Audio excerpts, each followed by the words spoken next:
Abertura. Fundo azul. Linha branca horizontal se divide em duas e forma um quadrado que logo se desfaz. Círculo se divide horizontalmente em outros coloridos e se desfazem. No centro, reporta Justiça. Quiz do dia. Como se matriculou um colega de sala? Quando tem 40 anos, aqui eu quero saber. Ela vai estar publicada. Realmente.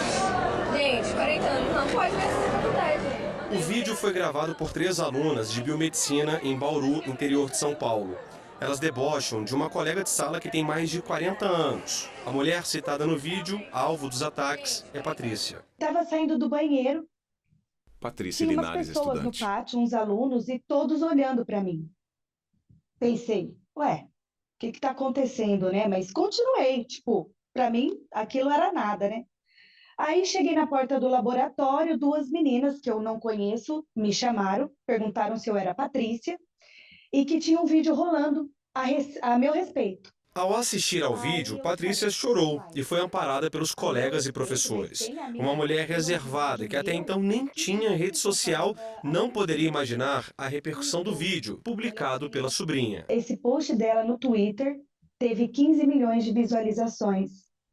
E aí o negócio começou.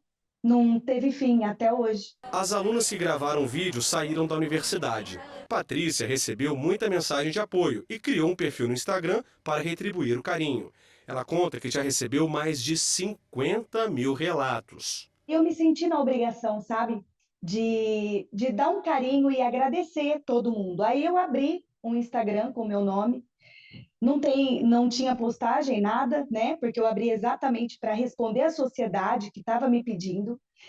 E acabou virando uma causa, sabe? O meu rosto, acabou virando um símbolo de justiça para alguém. Aos 45 anos, Patrícia segue com o sonho de terminar a faculdade, só que agora ajudando pessoas que passam pelo mesmo preconceito. Eu vou levantar essa bandeira, sabe? Menos preconceito, show preconceito, chega de maldade, a gente já tem muita sombra, vamos espalhar a luz. Então eu vou espalhar essa luz para todo mundo que sofre.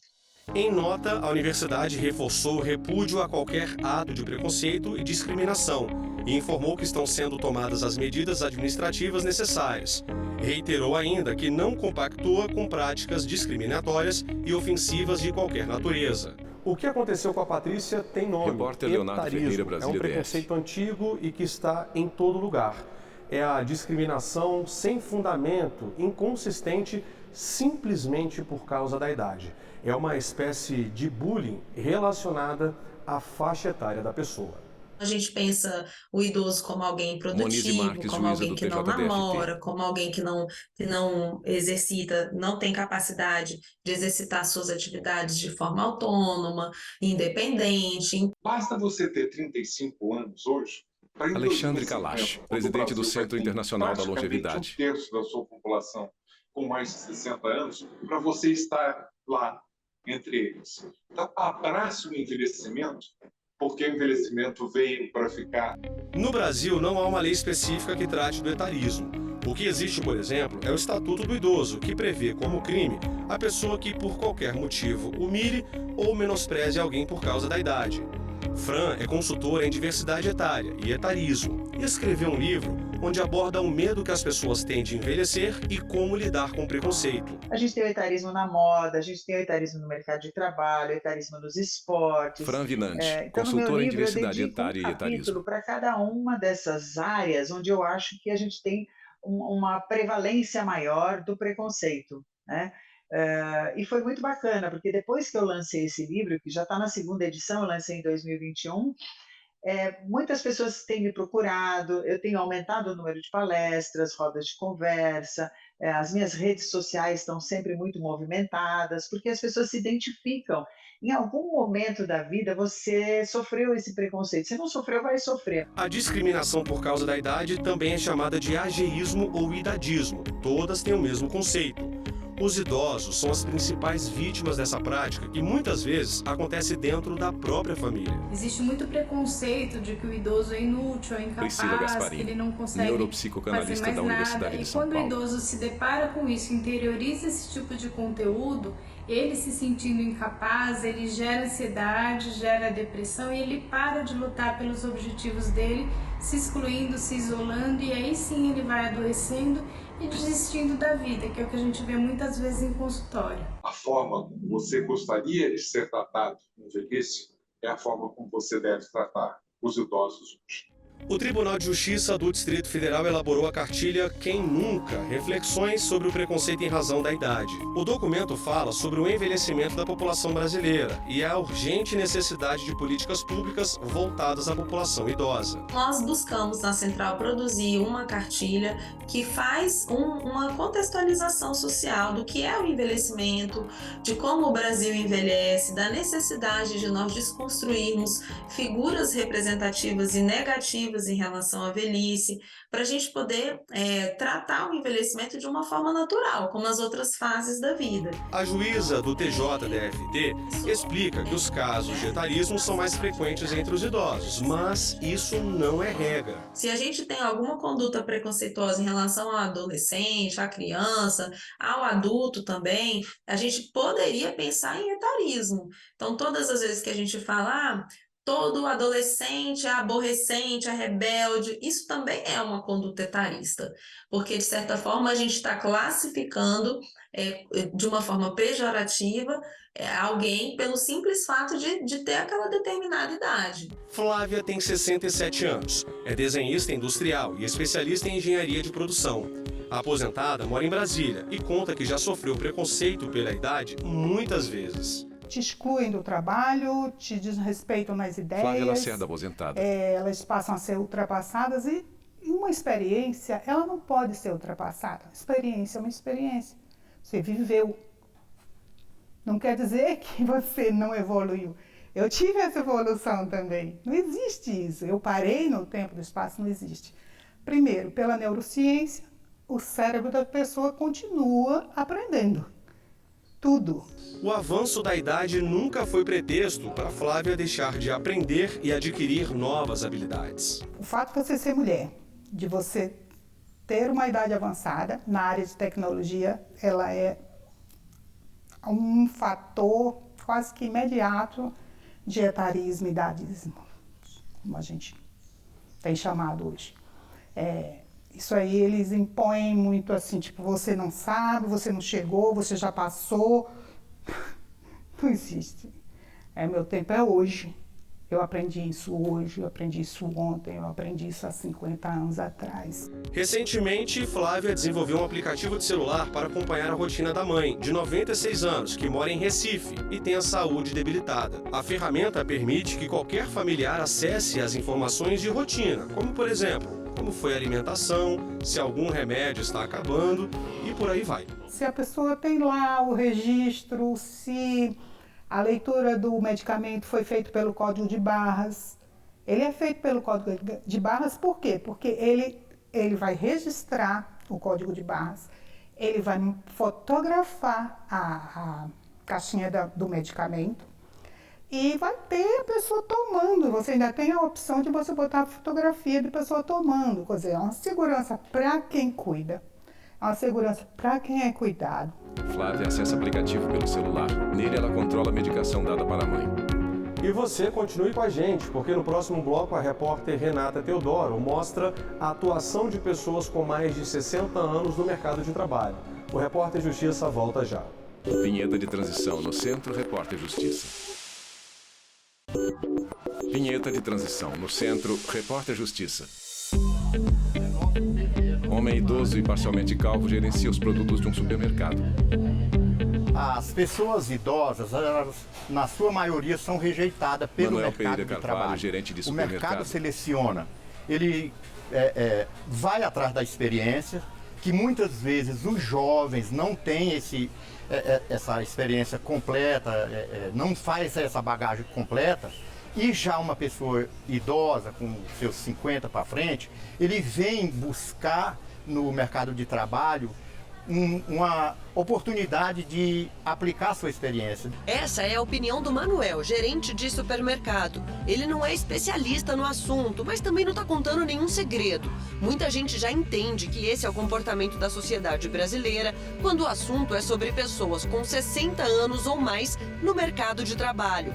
A rejeição, por N fatores, pode ser o principal empecilho. Existe um mindset, e aí isso está relacionado aos estereótipos negativos do envelhecimento, e esse mindset é que, assim, as pessoas mais velhas, elas têm dificuldade de aprender, elas têm dificuldade de lidar com tecnologias, produzem menos do que outras pessoas. Então, muitas vezes você vem num crescente na sua trajetória, você perde o seu emprego por qualquer motivo quando você está próximo aos 50 anos, e aí você não consegue mais se realocar. No mercado de trabalho, a busca por uma colocação é evidente. De acordo com a Pesquisa Nacional por Amostra de Domicílios, divulgada em 2022, 259 mil pessoas com 60 anos ou mais estavam em busca de um emprego, o que representa 3,4% da população. A gente fala que a gente tem mais avós do que netos na nossa sociedade, né? Então a gente tem menos pessoas nascendo e as pessoas estão vivendo mais. Ou seja, eu terei menos jovens para ir buscar. As empresas terão menos jovens para contratar. Então, elas têm que trabalhar o preconceito dentro delas, dentro das organizações, porque elas não vão ter outra saída, né? E para eu poder contratar pessoas mais velhas em todos os cargos dentro da minha organização, eu preciso trabalhar esse preconceito. E olhar para o futuro não é tão difícil assim. Num país que envelhece extraordinariamente rápido, como o Brasil, a gente tem que considerar Alexandre Galange, presidente do Centro Internacional da Longevidade. O único segmento da população que vai crescer daqui para diante, ao longo desse século, é o grupo de 60 mais. Nós vamos ter menos crianças, menos bebês, menos adolescentes, menos adultos jovens e cada vez mais idosos. Na sala Hoje de Alexandre nós temos em torno de 15% da população com mais de 60 anos. Em 2050, daqui a 27 anos, serão 68 milhões, representando mais de 30%.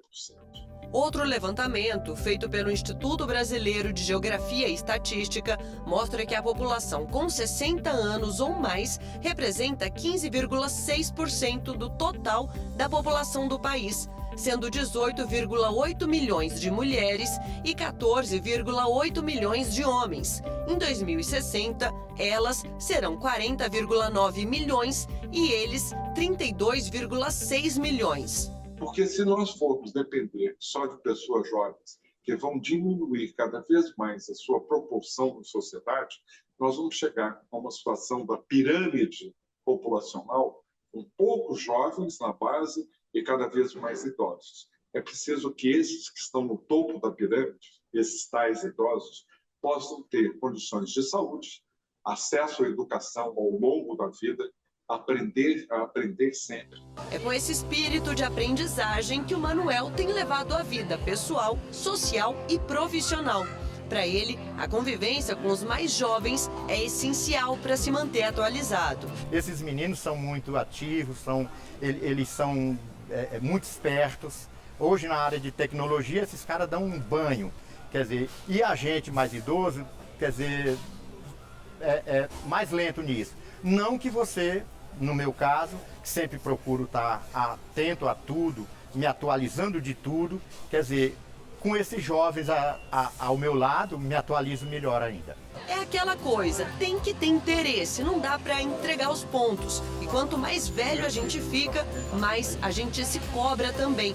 Com o Manuel não é diferente. Aos 69 anos, faz de tudo para se manter ativo. Eu tenho essa ideia de, enquanto eu puder colaborar, contribuir, me sentir útil fazendo aquilo que gosto, eu vou continuar. Quer dizer, não vou me entregar. Se eu parar isso aqui, eu sei que eu vou ter problemas comigo mesmo, porque eu não vou me aceitar sem trabalhar.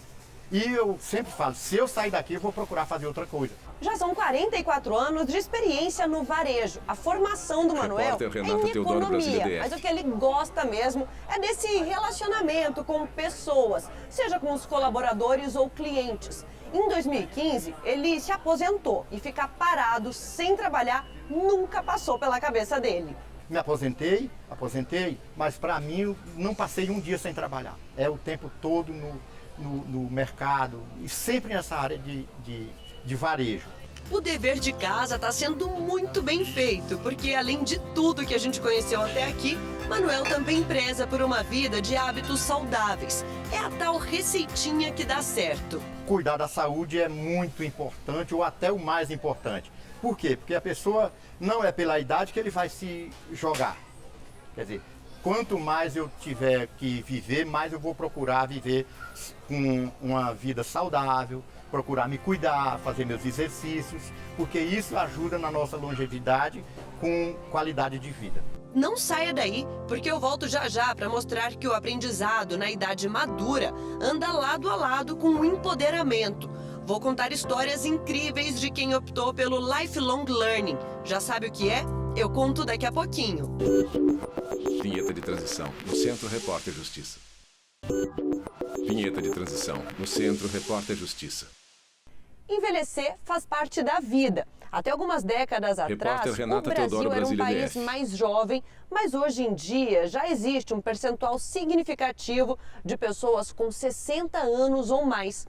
Isso significa que o envelhecimento tem ganhado mais espaço e importância e, com isso, também vem sendo mais discutido numa tentativa de se criar melhores estratégias para um envelhecimento com qualidade de vida. Em 2021, a expectativa de vida do brasileiro ao nascer era, em média, de 77 anos. Para os homens, 73 e para as mulheres, 80, de acordo com as estatísticas do IBGE. Outro dado apresentado pelo Instituto é que, a partir de 2031, haverá mais idosos do que crianças e adolescentes. Em 10 anos, nós vamos ser o 6º país com o maior percentual de pessoas idosas. Psicóloga. Isso isso impacta a nossa sociedade em vários aspectos. Então, a primeira coisa é a gente entender e pensar que a gente não pode ter preconceito nem com a gente mesmo. Se a gente tiver vergonha do nosso envelhecimento, se a gente quiser esconder, né, os anos que estão passando, provavelmente a gente está fomentando esse preconceito. Por outro lado, tem gente que sente orgulho da idade que tem. E alguns nomes têm surgido para ajudar a gente a entender esse fenômeno recente que é o envelhecimento no Brasil. Ageless é o termo usado para definir pessoas que acham que a idade não as define. Ageful já é para aquela turma que se orgulha da idade, que enche a boca para falar quantos anos tem. E os perennials vivem de um jeito atemporal, não se limitam a tempo ou prazo. Independentemente do termo, o desafio da velhice é manter uma vida de aprendizado contínuo, termo já conhecido como lifelong learning. E eu fui conhecer a Margot, que deu início ao curso de educador político-social em gerontologia, na Universidade de Brasília. Nós buscamos conhecimentos para que a gente possa enfrentar os desafios, para que a gente possa construir uma sociedade mais solidária, né? A gente busca que valorize as pessoas, valorize a velhice, valorize o conhecimento adquirido e a gente torce que todos consigam passar por essa fase. Aluno do curso, Fernando fala sobre a realidade que é ser idoso no Brasil. Não sei se você já observou, está uma roda de pessoas Fernando Galindo aposentado. E chega um velhinho, fica junto, ele sabe do assunto. Fernando tem cabelos grisalhos. Ele vai opinar, a pessoa, daqui a pouco, faz assim mesmo, daqui a pouco. Nós aprendemos na Unicer a montar estratégia para que isso não aconteça, para que possamos ser ouvidos, para que possamos reagir isso. Não podemos fazer feito o Raul Seixas dizia, né? Sentado numa cadeira esperando, de boca aberta, esperando a morte chegar. De jeito nenhum. Uma das coisas que mais matam e tornam a velhice muito cruel, digamos assim, é a questão do isolamento social compulsório. Então, as pessoas querem continuar vivendo suas vidas, mas se sentindo parte do todo. E quando a gente tem um país jovem, né, como era o caso do Brasil, A tendência é a invisibilidade dessas pessoas que envelhecem, porque é uma negação da velhice. Seria bobagem eu dizer que saio rejuvenescido, não. Eu saio estimulado a transmitir, a informar e a traduzir a importância da velhice dentro da sociedade. José é ex-aluno do curso. Quando se viu aposentado, ficou meio perdido, sem saber para onde ir ou o que fazer. Quando você fica numa certa idade, todo mundo, pelo menos os teus familiares, José Fernando Lima, aposentado, que te circundam, acha que você não pode fazer certa coisa, você não pode andar mais sozinho, você não pode subir numa escada, por exemplo, né? E fica cheio de mimos e preocupação com você. E aqui no curso me despertaram que não é bem assim, eu sou capaz, eu posso fazer isso, eu posso ter a minha vida própria. Hoje, já formado e com os conhecimentos que tem, se tornou escritor. Eu lembro que numa das aulas, uma professora pediu que a gente escrevesse um texto, né, sobre ela fez um determinado, mostrou um determinado item lá, um tema, aí pediu que a gente descrevesse sobre isso. E eu fiz a descrição, mandei para ela achou bonito, achou bom, falou, poxa, você leva jeito.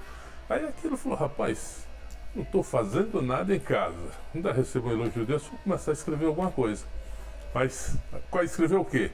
As minhas memórias, por que não? Aí comecei a escrever. A gente foi criado pensando que a gente precisa casar, construir patrimônio, fazer uma faculdade, estudar, conseguir um trabalho até os 50 anos de idade. Mas isso era pensado, era falado pelos nossos pais, nossos avós, quando a expectativa do Brasil, a expectativa de vida no Brasil, era de 60 anos de idade, 55 anos de idade. Duas idosas em várias fotos em diferentes Essas lugares vovós turísticos. são a prova disso. Amigas há 50 anos, decidiram produzir conteúdo na internet. Falam de vários assuntos e estão sempre se atualizando. Nós sempre estamos estimulando o velho a frequentar ambientes jovens. Sônia Bonetti, influenciadora digital. O que os jovens têm a dizer, porque é o futuro isso. São as tendências do mundo.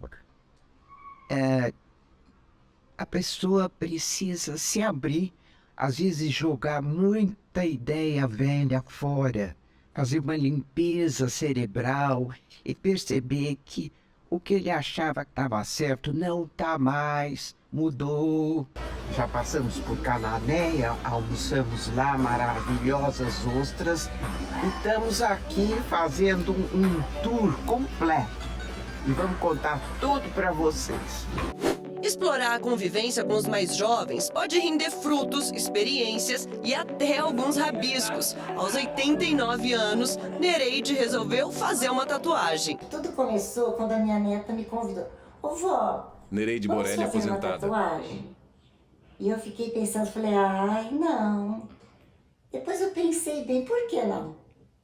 Vou fazer sim, não tem nada demais, é uma coisa tão lindinha, tão bela, que não vai me agredir em nada. Tatuou as iniciais dos filhos e do marido e levou tudo numa boa. Isso aí que vocês estão falando?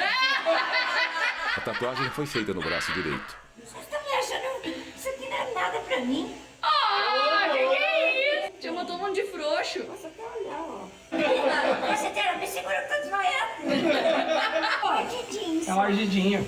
Agora é uma forma de carregar para sempre a lembrança do meu marido e da minha filha e de todos os filhos, né? Gostou? Nossa, amei. Olha isso! Apaixonei. Tanto rápido. Você viu que rapidez? O tatuador fotografa a tatuagem. O Gustavo arrasou! Se você tem vontade, não pense em idade, não. E também não pense nos outros, pense em você mesmo. Porque o que você está fazendo, você não está agredindo ninguém, se você está fazendo uma coisa para você, que você está sentindo bem. Então façam, gente, é maravilhoso. Procuram viver feliz, que a felicidade é sempre bom na vida da gente. José escolhe um livro da biblioteca para ler. Foi o livro que ele escreveu, chamado O Sagaceiro. Ele folheia as páginas. Margot e Fernando caminham pela UNB. Manuel trabalha no supermercado. E assim, a gente termina o Repórter Justiça desta semana. Se quiser entrar em contato com nossa produção, o e-mail é o reporterjustiça@stf.jus.br. Até a próxima. Créditos finais. Produção Rogério Brandão. Reportagem Leonardo Ferreira e Renata Teodoro. Roteiro e edição Leonardo Ferreira. Cabelo e maquiagem Eliana Brandão. Cinegrafia Jeff Martins e Luiz Guilherme. Assistência técnica Kleber Leite e Paulo Paz. Edição de pós-produção Thiago Lopes. Videografismo Lucas Matias. Núcleo de programação Rosa Wazen. Núcleo técnico Fábio Guedes. Núcleo de produção de programas Flávia Soledade. Supervisão. Coordenadoria de gestão da TV e Rádio Justiça. Secretaria de Comunicação Social STF. Realização TV Justiça Essencial 2023.